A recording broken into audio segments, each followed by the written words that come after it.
Hi, this is Rachel Israel with STEM News and Global World Report.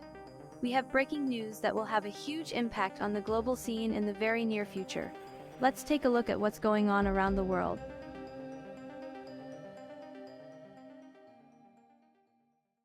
As I am sure you have heard, there is a lot that's going on here in Washington, D.C.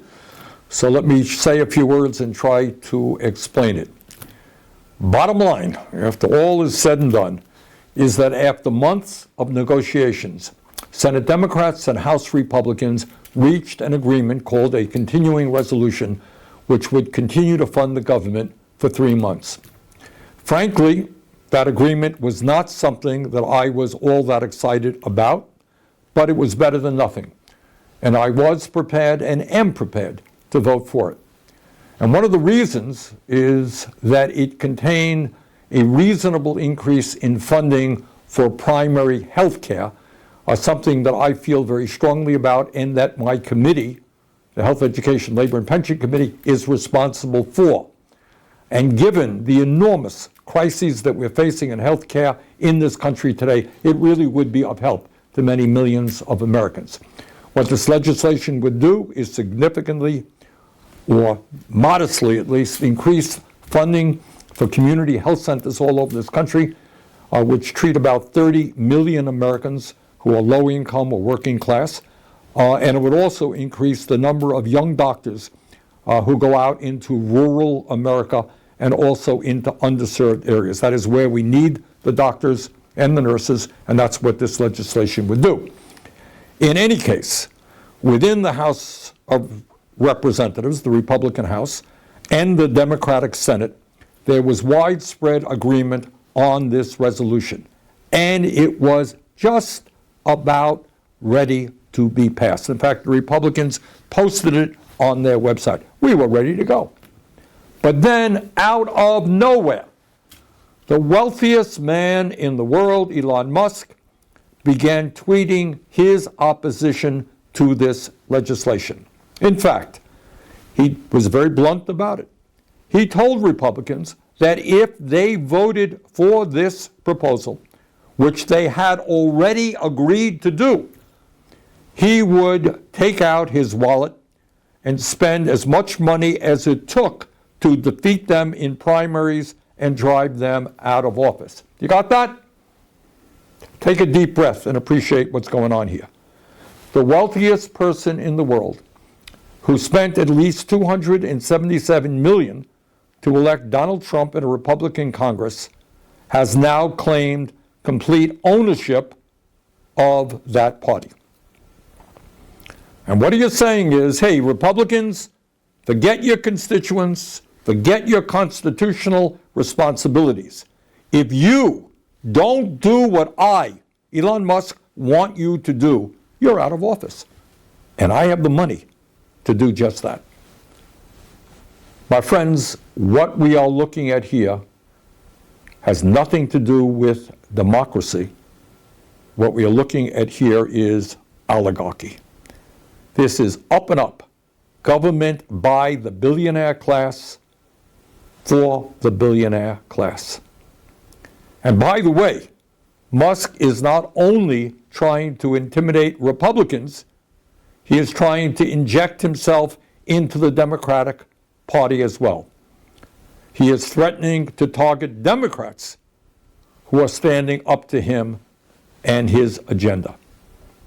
Further, and very dangerously, and this is the guy you know who owns Twitter, as part of his campaign to defeat this resolution, Musk has been spreading an enormous amount of disinformation and outright lies about what is in the bill. He said that the measure would include a 40% pay raise for Congress. That's a lie. It is a 3.9% increase, the same as federal employees are receiving. He said that this legislation would fund bioweapons labs. Not true.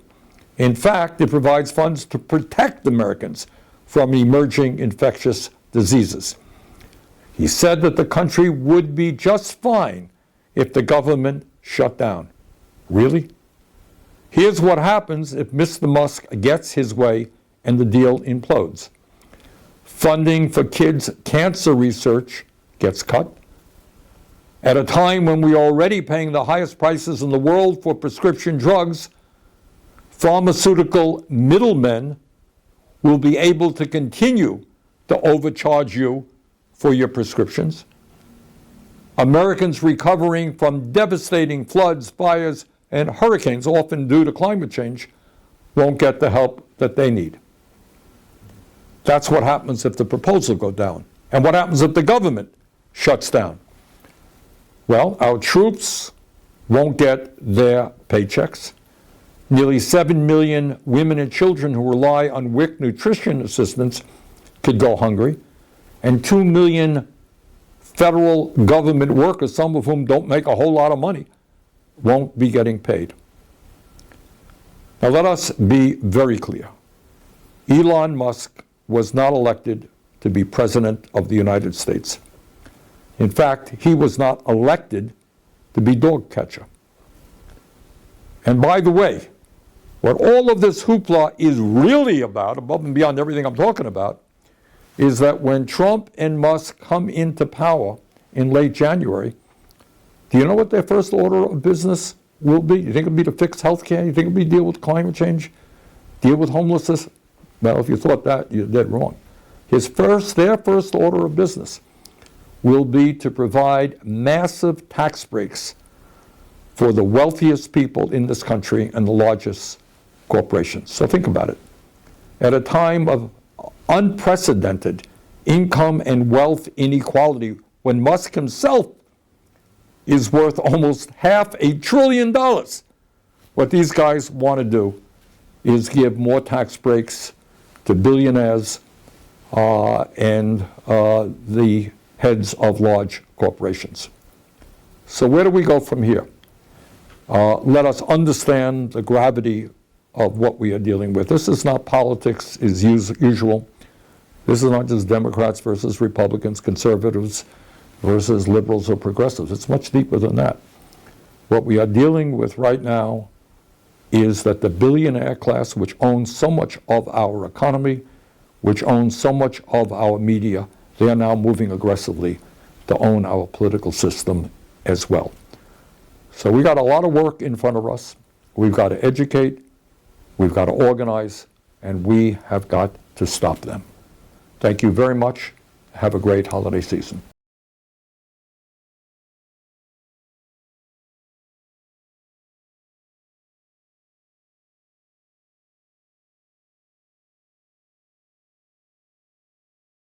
Join me as I dive into Bernie Sanders' warning about America's dark future and see if I can uncover the truth behind his alarming claims. Bernie Sanders, the outspoken senator from Vermont, has been sounding the alarm on America's socioeconomic challenges, and his recent statements have left many of us wondering if we're indeed headed towards a dark future. Rising poverty rates, stagnant wages, and an ever-widening wealth gap are just a few of the key issues facing America today. The reality is that over 33 million Americans live in poverty, with many more struggling to make ends meet. The top 1% of earners, on the other hand, hold more than 40% of the country's wealth. It's a system that's fundamentally broken, and it's only getting worse. The influence of corporate money in politics has led to policies that favor the wealthy elite at the expense of the working class. It's a vicious cycle that's hard to break, and it's leaving millions of Americans feeling disillusioned and disenfranchised. The American dream, once a beacon of hope and opportunity, is slowly slipping away from many of us. The consequences of inaction are dire. If we don't address these issues head-on, we risk perpetuating a system that's inherently unfair and unsustainable. The social fabric of our society will continue to fray, and the very foundations of our democracy will be threatened. It's a sobering thought, and one that should have us all concerned. Sanders proposed solutions and policies aimed to tackle these challenges head-on. He's advocating for a more progressive tax code, one that ensures the wealthy pay their fair share and reduces income inequality. He's also pushing for policies that promote worker ownership and control, giving employees a greater stake in the companies they work for. And he's not shy about taking on corporate interests, calling for an end to the corrupting influence of money in politics. It's a bold vision, one that's been met with fierce resistance from those who want to maintain the status quo. Of course, Sanders' plans won't be without their challenges. There are many who will argue that his policies are too radical, too expensive, or too idealistic. But the reality is that the current system is broken, and it's time for bold action. As Sanders himself has said, the truth is that, for the last 40 years, the wealthiest people in this country have been getting richer, and the middle class has been shrinking. We need a fundamental transformation of our economy, and that's what I'm proposing.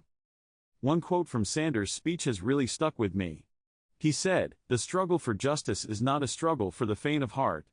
It requires courage, it requires determination, and it requires a willingness to take on the powerful." It's a powerful message, one that resonates deeply. The struggle for justice is indeed a daunting one, but it's one we must undertake if we want to create a more equitable society. As Sanders continues to sound the alarm on America's dark future, it's up to us to listen and to act. We must educate ourselves about these issues, and we must demand that our leaders take action. The future of our country depends on it. In summary, Bernie Sanders is sounding the alarm on America's socioeconomic challenges, and it's time we took notice. The key issues facing America today are complex and deeply ingrained, but with bold action and determination, we can create a more just and equitable society. What do you guys think about Sanders' vision for America? Let me know in the comments below. And if you want to explore more political analysis, be sure to check out our video on the rise of progressive politics in the US.